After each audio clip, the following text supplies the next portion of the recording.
জগন্নাথ হচ্ছেন ভক্তবৎসল, তিনি হচ্ছেন গর্বগঞ্জন, আর তিনি হচ্ছেন পতিত পাবন। তো জগন্নাথ তার লীলার মাধ্যমে এই তার সমস্ত গুণাবলীগুলি তিনি প্রকাশ করেছেন। তো আজকের প্রথম দিনে আমরা বিশেষ করে জগন্নাথ কথার ভূমিকা আলোচনা করব। জগন্নাথ ধামের মাহাত্ম্য, জগন্নাথের মাহাত্ম্য সম্পর্কে, ধামের প্রকট এবং জগন্নাথের রূপ সম্পর্কে আমরা কিছু আলোচনা করব। তারপরে যে আমি যা কিছু বলবো এর মধ্যে অনেক কথা হয়তো আপনারা আগে শুনেছেন, আমি যে গ্রন্থ প্রকাশ করেছি বা অন্যান্য ভক্তের শ্রীমুখে শ্রবণ করেছেন, তবুও আমরা পুনর্বার সেই কথা শ্রবণ করব। কেন ভগবানের কথা বারংবার শ্রবণ করলেও আমাদের কোনোদিনই বিরক্তি লাগবে না। এই কথা শ্রবণের মাধ্যমে আমাদের চিত্ত শুদ্ধি হবে। সেজন্য ভগবত গীতায় ভগবান কৃষ্ণ বলেছেন যে মচ্চিত মদ্গত প্রাণা বোধয়ন্তি পরস্পরম কথয়ন্তি চ মাং নিত্যং তুষ্যন্তি চ রমন্তি চ।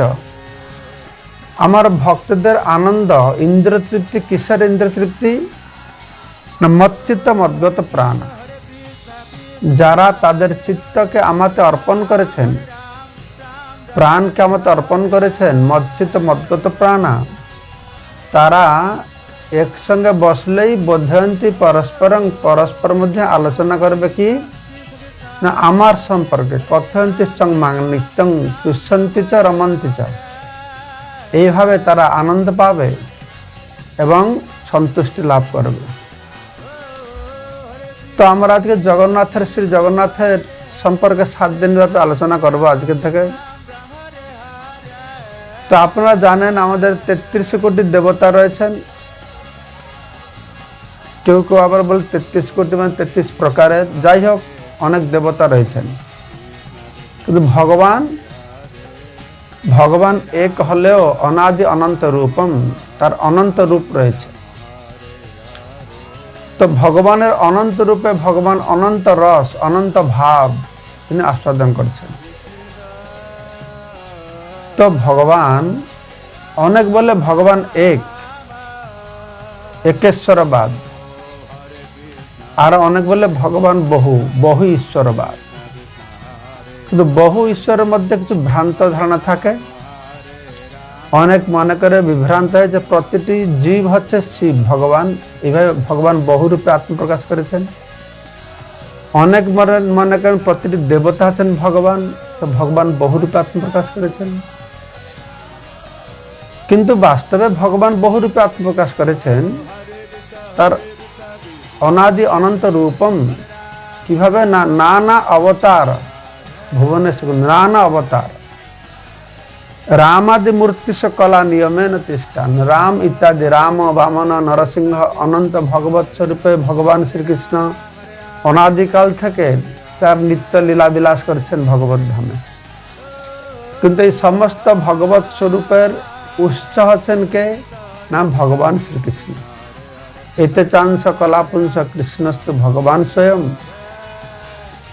এরা সব অংশ আর কলা, পুরুষের অংশ আর কলা। কৃষ্ণ হচ্ছেন স্বয়ং ভগবান। রাম ভগবান, বামন ভগবান, নরসিংহ ভগবান, কৃষ্ণ হচ্ছেন স্বয়ং ভগবান। ঈশ্বর পরম কৃষ্ণ সচ্চিদানন্দ বিগ্রহ, অনাদি আদি গোবিন্দ সর্বকারণ কারণ। তো সেই শ্রীকৃষ্ণই এই জগতে জগন্নাথ রূপে আত্মপ্রকাশ করেছেন। চতুর্ধা মূর্তি বলা হচ্ছে। ভাই বলরাম, সুভদ্রা, ভগ্নী সুভদ্রা এবং তার আয়ুধ সুদর্শনকে নিয়ে তিনি আত্মপ্রকাশ করেছেন। তো বলা হচ্ছে যে ব্রহ্মার পুরা আয়ুকাল 100 বছর যে আয়ুকাল, তাকে বলা হয় এক পরা। 50 বছরকে বলা হয় পরার্ধ। তো ভগবানের ব্রহ্মার প্রথম 50 वर्ष जो प्रथम परार्ध এই সময়ে भगवान नील सागरेर तीरे नील पर्वतर उपरे नील कंदरेर मध्य कंदर माने गुफा तिनि नील माधव रूपे आत्मप्रकाश करे थाकेन समस्त देवतारा सुयोग पान देवतारा पर्यन्त एसे तार दर्शन करें तार स्तव करें तार आराधना करें ताके भोग निवेदन करें अत गुरुत्वपूर्ण এই নীলাদ্রি নীলাচল ক্ষেত্র পুরুষোত্তম ক্ষেত্র যাকে শঙ্খ ক্ষেত্র ভূস্বর্গ উড্ডীয়মান ক্ষেত্র নরসিংহ ক্ষেত্র নীলগিরি নীলাদ্রি বিভিন্ন ভাবে তাকে আখ্যায়িত করা হয়েছে। তো সেইখানে ভগবান নীল মাধব রূপে আত্মপ্রকাশ করেছেন। সেই নীল মণি নীল মাধব তিনি সেখানে পূজা পাচ্ছেন। তো ব্রহ্মার প্রথম 50 বছর আর দ্বিতীয় 50 বছর সেই নীল মাধব আত্মপ্রকাশ করবেন চতুর্ধা মূর্তি রূপে জগন্নাথ বলদেব সুভদ্রা আর সুদর্শন। তো এই যে শ্রীক্ষেত্র পুরী ধাম এই সম্পর্কে আরো একটা কথা বর্ণনা করা হচ্ছে যে একবার যখন প্রলয় হলো প্রলয়ের সময় তো ব্রহ্মার দিনের অবসানে প্রলয় হয় একদিনকে কল্প বলা হয় তখন ভূলোক ভুবলোক স্বর্লোক সব প্রলয় হয়ে যায়। তো ব্রহ্মার রাত্রির অবসানে ব্রহ্মা আবার সৃষ্টি করেন আবার সৃষ্টি করতে যাচ্ছেন তখন ব্রহ্মার মনের মধ্যে এটা খেদ দুঃখ এসেছে। ব্রহ্মা চিন্তা করছেন আমাকে ভগবান ব্রহ্মাণ্ড সৃষ্টি করতে দিলেন কিন্তু ব্রহ্মাণ্ড সৃষ্টি করে কি হচ্ছে এই ব্রহ্মাণ্ডের জীব শুধু দুঃখ আর দুঃখই পাচ্ছে। ভগবান কৃষ্ণ বলেছেন দুঃখালয়ম অশ্বাসতম। তো ব্রহ্মা সে চিন্তা করে খুব দুঃখ পাচ্ছেন আমি এইরকম একটা কাজে লিপ্ত রয়েছি এটা ব্রহ্মাণ্ড তৈরি করছে যেখানে দুঃখালয়ম অশ্বাসতম জীবরা শুধু দুঃখই পাবে। তো ব্রহ্মার মনের মধ্যে প্রতিটি ভৌতিক জগতের জীবের যে সহানুভূতি জেগেছে। তো ব্রহ্মা তখন ধ্যান করে ভগবানের উপাসনা করছেন। ভগবান তার কাছে আবির্ভূত হয়েছেন ব্রহ্মা তার কণ্ঠস্বর শুনতে পেরেছে তার দিব্য সুন্দর রূপকে দর্শন করছেন। তো ভগবান বলছেন যে মানে ব্রহ্মা কিছু বলার আগেই ভগবান তো অন্তর্যামী তার কাছে কিছু চাইতে হয় না চাওয়ার আগে সে তো সবাই থেকে আমাদের বেশি কাছে বসে আছে না সর্বশেষ অহং হৃদয় সন্নিবিষ্ট আমি সবার হৃদয় অবস্থান করেছি ঈশ্বর সর্বভূতানাং হৃদয় সর্জন তিষ্ঠতে সে সব জানে আমাদের হৃদয়ের কথা সব জানে অনুমন্ত উপদ্রষ্ট রূপে তিনি অবস্থান করছেন। তো ব্রহ্মার বাসনা বুঝতে পেরেছে ব্রহ্মার চিন্তার কারণ বুঝতে পেরেছেন তখন ভগবান তাকে বলছেন দেখো তোমার বাসনা পূর্ণ হবে তুমি যাও তুমি গিয়ে মহাসাগরের উত্তরে মহানদীর দক্ষিণে যে ভূখণ্ড রয়েছে যাকে উড্র দেশ উৎকল দেশ বলে বলা হয় সেই উৎকল ভূখণ্ডে স্বর্ণ বালুকায় পরিবৃত সুন্দর সুরম্য অরণ্য পরিবেষ্টিত একটি নীলগিরি রয়েছে নীলাদ্রি আদ্রি মানে পর্বত নীল আদ্রি নীলাদ্রি নীলগিরি নীলাচল নীল অচল অচল মানে পাহাড় যে চলপ্রচল করে না তুমি সেখানে যাও তোমার বাসনা পূর্ণ হবে তুমি তপস্যা করো। তো ভগবানের এই নির্দেশ প্রাপ্ত হয় তখন ব্রহ্মা এসেছেন ব্রহ্মা এসে সেখানে একটি স্থানে তিনি অবতীর্ণ হয়েছেন তার নাম এখনো হচ্ছে ব্রহ্মগিরি। ব্রহ্মগিরি যখন ব্রহ্মা সেখানে এসে নেমেছিলেন আর ব্রহ্মা সে স্থান দেখে মানে অভিভূত হয়ে পড়েছেন যে ভূলোকে এরকম স্থান থাকতে পারে। আর এই শ্রীক্ষেত্র পুরুষোত্তমকে তো বেদগোপ্য দেব অগোচর স্থান, এর মহিমা দেবতারা সম্পূর্ণরূপে বুঝতে পারে না, এরকম স্থানের মহিমা। তো খুব অভিভূত হয়ে খুব তপস্যা করতে শুরু করেছেন। হে প্রভু, আপনি দর্শন দেন, আপনি সবাইকে দর্শন দেন, যেন আপনার দর্শন পেয়ে এই জীবকুল উদ্ধার পেয়ে যাবে। এই জীব অনাদিকাল থেকে কৃষ্ণ বহির্মুখ হয় এই জগতে দুঃখ পাচ্ছে। তো আপনি সবাইকে দর্শন দেন, আপনারা সাক্ষাৎ দর্শন করে এরা যেন উদ্ধার পেয়ে যায়। তো ব্রহ্মা যখন তপস্যা করছেন, তো এই সংবাদ সর্বত্র প্রচারিত হয়ে গেছে যে ব্রহ্মা তপস্যা করছেন, আর ব্রহ্মার তপস্যায় সন্তুষ্ট হয়ে ভগবান সবাইকে দর্শন দেবে নীলাচল পর্বতের উপরে। আর সবাই ভগবানের দর্শন করে একদম সাক্ষাৎ বৈকুণ্ঠ ধামে চলে যাবে। খুব আনন্দ, সবাই আনন্দ, কিন্তু একজন দুঃখী। এই সংবাদ পেয়ে একজন খুব দুঃখী হয়ে গেলেন। তিনি কে? তিনি যমরাজ। তো যমরাজ চিন্তা করছে সবাই ভগবত ধামে চলে যাবে, তো আমার কাজ কি হবে? আমি তো আমার কাজ থেকে বঞ্চিত হয়ে যাব। আমার অফিস, আমার কাজ কর্ম, আমার কোম্পানি চলবে কি করে? এটা তো করতে দেওয়া যাবে না, এটা তো করা চলবে না। সঙ্গে সঙ্গে তিনি দৌড়েছেন, দৌড়ে এসছেন নীল পর্বতের উপরে। সেখানে সুন্দর রোহিণী কুণ্ড, রোহিণী কুণ্ডের পাশে অক্ষয় বট, আর তার পাশে রয়েছে রত্ন সিংহাসন। তো রত্ন সিংহাসনের উপরে লক্ষ্মী নারায়ণ বিরাজমান করছেন। যমরাজ এসে আর খুব প্রাণ ভরে ভক্তি দিয়ে স্তব স্তুতি করা শুরু করে দিয়েছেন। তো স্তব স্তুতি করলে নাকি ভগবান খুব প্রসন্ন হয়ে যান। যে সব স্তব স্তুতি করবে তাহলে ভগবান খুব প্রসন্ন হন। তো ভগবান খুব প্রসন্ন হয়ে গেছেন। নারায়ণ বলছেন, বৎস তুমি বলো কি তোমার বাসনা? তখন যমরাজ বলছেন যে আমার বাসনা, আপনি তো অন্তর্যামী, আর কি বলবো? আমি শুনছি এরকম ব্রহ্মা তপস্যা করছেন, আপনি সবাইকে দর্শন দেবেন, সবাইকে দর্শন দিলে তো সব সাক্ষাৎ বৈকুণ্ঠে চলে যাবে। তা আপনি যে নরক স্বর্গ তৈরি করেছেন আর আমাকে সৃষ্টি করে কাজ দিয়েছেন পাপপূর্ণ বিচার, তাহলে আমি আর কি করবো এখানে? তো আমার এই বাসনা, আপনি দর্শন দেবেন না। তখন আপনাকে যেন এখানে কেউ না দেখে, হ্যাঁ আপনি এখানে ছেড়ে চলে যান স্থান, এরকম ভাব।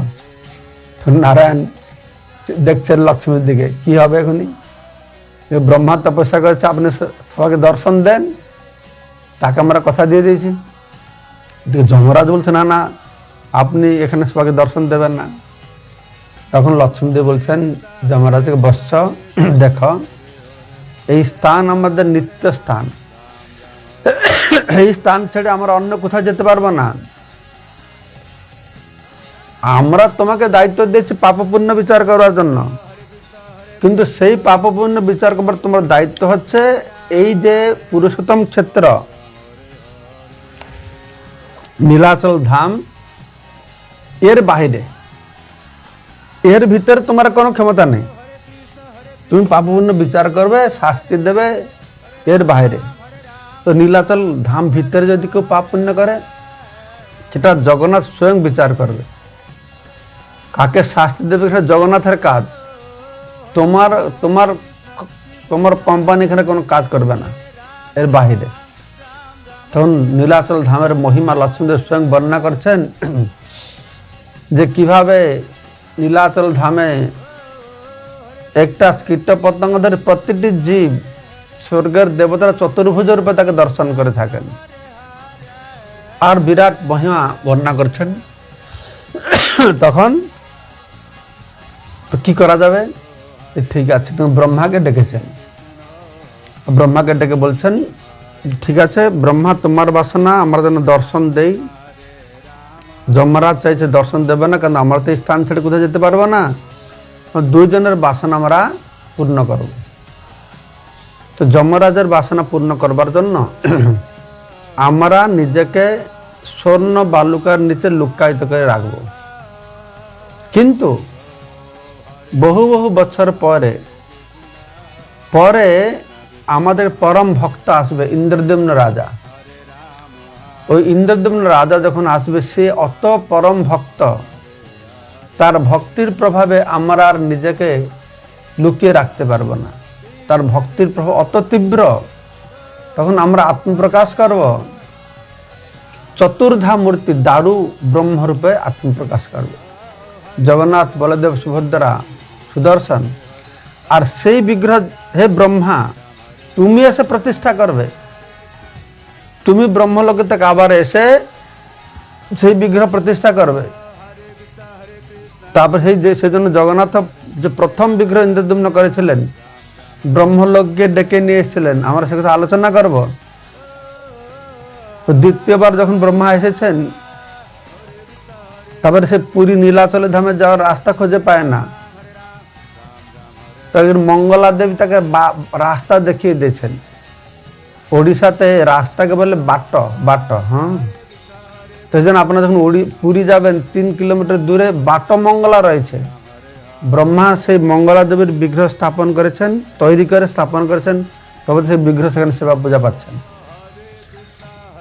তো ভগবান বললেন ব্রহ্মাকে, তুমি নিজে এসে বিগ্রহ স্থাপনা করবে, আর এই বিগ্রহ যেই দর্শন করবে সমস্ত পাপ থেকে মুক্ত হয়ে সে আমার ধামে যাবে।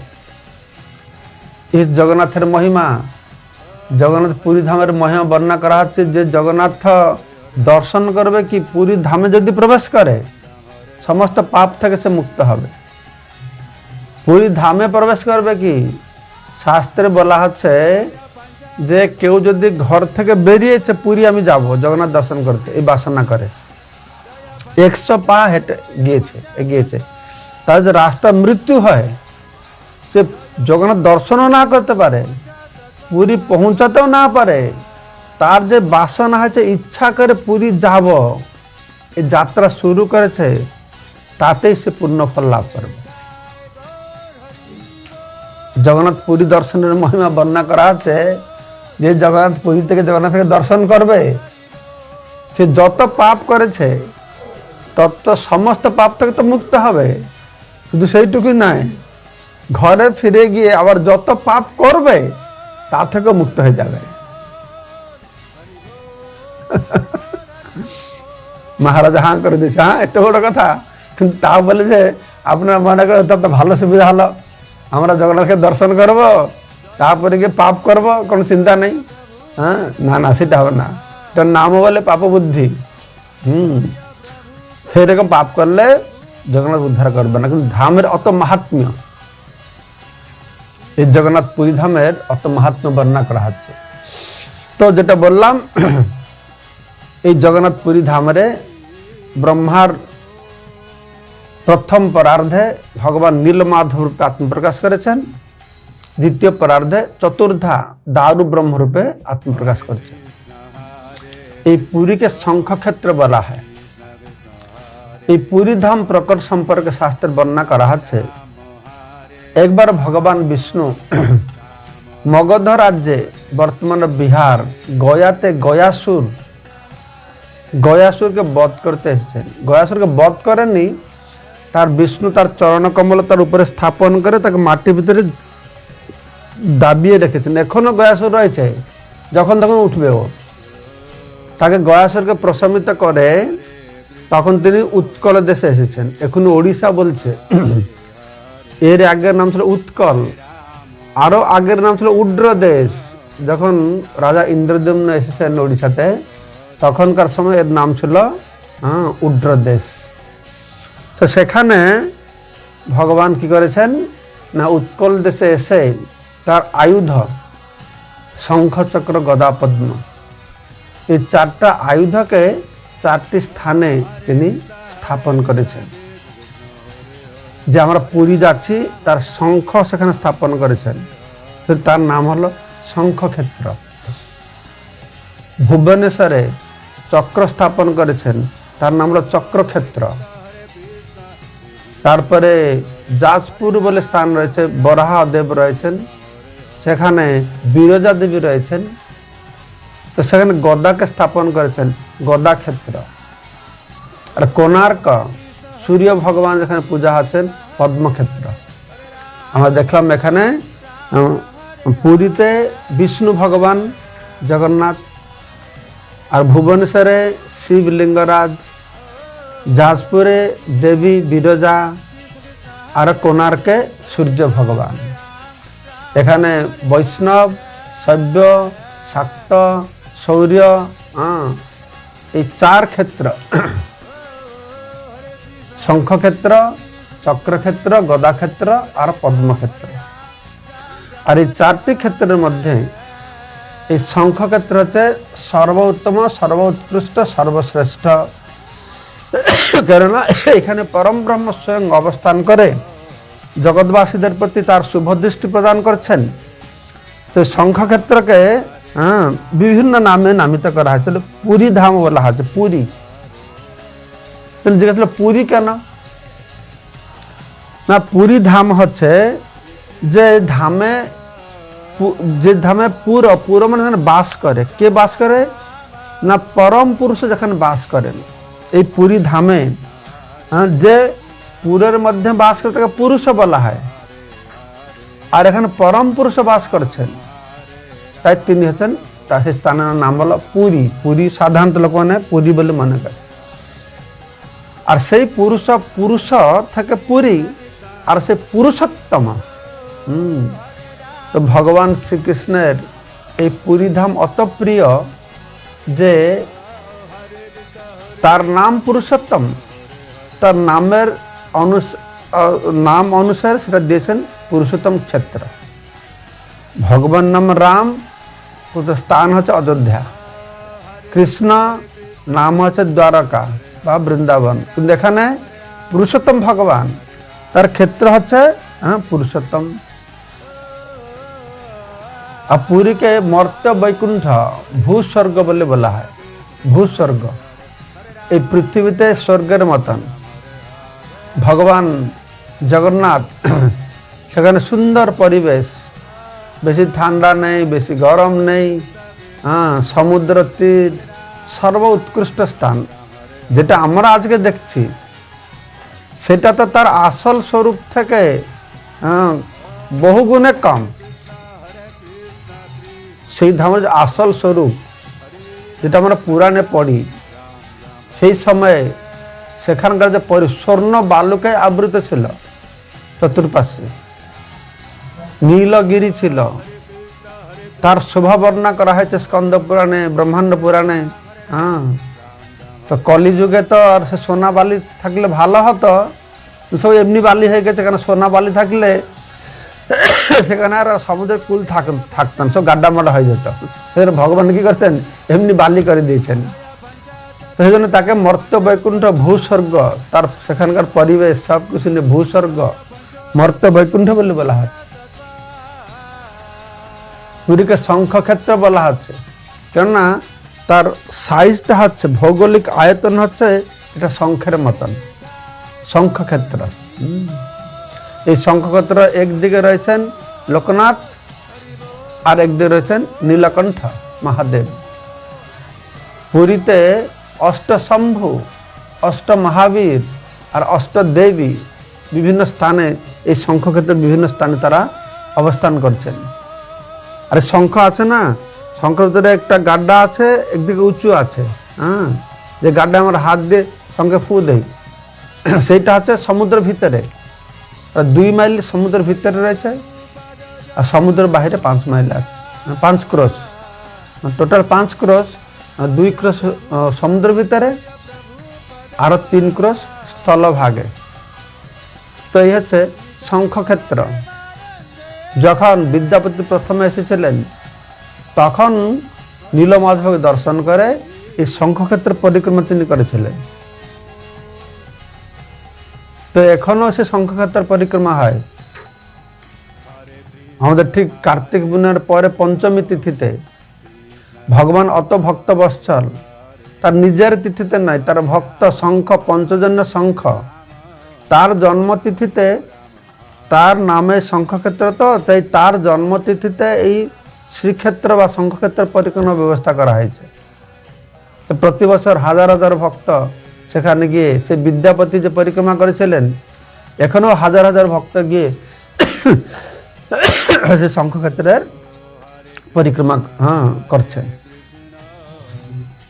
তো এইভাবে এই শঙ্খক্ষেত্র প্রকট হয়েছিল। জগন্নাথ পুরী ধামের মহিমা সম্পর্কে বর্ণনা করা হচ্ছে। যেমন যে বললাম, ভগবানের বিভিন্ন স্বরূপ রয়েছে, বিভিন্ন ভাব রয়েছে, বিভিন্ন রস আস্বাদন করছেন, বিভিন্ন লীলাবিলাস করছেন। তো ভগবান তো সর্বরস নিলয়ক, সমস্ত রস তিনি আস্বাদন করেন, সমস্ত রসের আগার। তো সেই ভগবান তিনি দ্বারকায় ঐশ্বর্য রস, তার ভাবটা হচ্ছে ঐশ্বর্য ভাব, বৃন্দাবনে মাধুর্য ভাব। আরো নবদ্বীপে কি, নবদ্বীপে তার হচ্ছে নবদ্বীপে হচ্ছে ঔদার্য ভাব। শাস্ত্রে বলা হচ্ছে ভগবান কৃষ্ণ যে সমস্ত লীলা দ্বারকায় গোকুলে করছেন, সেই সমস্ত লীলা জগন্নাথ পুরীতে করছেন। শুধু দ্বারকা বৃন্দাবনের লীলা নয়, জগন্নাথ সেখানে অযোধ্যার লীলাবি জগন্নাথ পুরীতে চলছে। অযোধ্যার লীলাও জগন্নাথ পুরীতে চলছে। অযোধ্যা নবদ্বীপের লীলা, নবদ্বীপের লীলা আর দ্বারকার লীলা, বৃন্দাবন লীলা। এই পুরীতে নবদ্বীপে আছে, দ্বারকা আছে আর বৃন্দাবন আছে। দ্বারকা আছে জগন্নাথ মন্দির, ঐশ্বর্যের ধাম। দ্বারকা অভিন্ন দ্বারকা, ঐশ্বর্যের ধাম, তাকে বলা হচ্ছে নীলাচল। আর গুন্ডিচা মন্দির অভিন্ন বৃন্দাবন, মাধুর্যের ধাম, সুন্দরাচল। ঠিক আছে, এই সুন্দরাচল হচ্ছে গুন্ডিচা মন্দির, জগন্নাথের আবির্ভাব স্থান বলে তিনি গ্রহণ করেছেন। সেখানে প্রখরতম দিন প্রকট হন। রাজা ইন্দ্রদেবন প্রথমে পুরীতে আসেন, এই গুন্ডিচা মন্দির এলাকায়, সুন্দরাচল এলাকায় তিনি তার তম্বু খাটিয়ে সেখানে অবস্থান করেন। সে নীলকণ্ঠেশ্বর মহাদেব সেই সময় থেকে রয়েছেন। যখন আপনারা ওই ইন্দ্রদেবন সরোবরে প্রবেশ করবেন সিঁড়ি দিয়ে, তা ঠিক বাঁ দিকে, তো ইন্দ্রদেবন রাজা এসে সেখানে এই নীলকণ্ঠেশ্বর দর্শন করেছেন, লিঙ্গরাজ ভুবনেশ্বর দর্শন করেছেন সেই সময় থেকে। আর সেই সময় থেকে গুন্ডিচা মন্দির পাশে নরসিংহ মন্দির আছে, নারদ মুনি সে বিগ্রহ নিয়ে এসে স্থাপন করেছে, নরসিংহ মন্দির রয়েছে। সেইখানে ইন্দ্রদেবন রাজা সহস্র অশ্বমেধ যজ্ঞ করেছিলেন,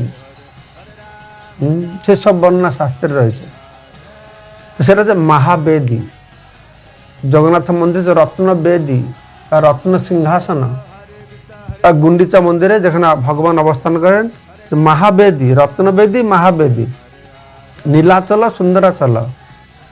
এখানে ঐশ্বর্য, এখানে মাধুর্য। এখানে এটা দ্বারকা, এটা বৃন্দাবন। আর সমুদ্র তীরে সিদ্ধবকুল আছে, তটাগোপীনাথ আছে, গম্ভীরা আছে। মহাপুরুষ যেখানে তার পার্শ্বদ নিয়ে অবস্থান করেছিলেন, এটা হচ্ছে অভিন্ন নবদ্বীপ। তাই জগন্নাথ পুরী যাওয়া মানে দ্বারকা যাওয়ার ফল, নবদ্বীপ যাওয়ার ফল, আরো বৃন্দাবন যাওয়ার ফল, এই সব কিছু পুরীতে পাওয়া যাবে জগন্নাথকে দর্শন করলে। আর এই গুন্ডিচা মন্দিরে দর্শন করা জগন্নাথের মাহাত্ম্য আবার বর্ণনা করা হচ্ছে যে ভগবানের যে অনন্ত ভগবত স্বরূপ রয়েছে, তার মধ্যে সর্বশ্রেষ্ঠ রূপ মানে করুণার স্বরূপ হচ্ছেন জগন্নাথ। করুণা, অত কৃপা জগন্নাথের। শাস্ত্রে বর্ণনা করা হচ্ছে এই জগন্নাথ অত কৃপালু, কৃপা কটাক্ষ, কৃপা দৃষ্টি দেওয়ার জন্য ভগবান জগন্নাথ অপলক নয়নে, নির্নিমেষ, অনিমেষ, নিমিষ পাতা, আঁখি চোখের পাতা ফেলে না। যখন জগন্নাথ বিগ্রহ প্রথম প্রকট হয়, রাজা ইন্দ্রদ্যুম্ন 3টে বর চেয়েছিলেন।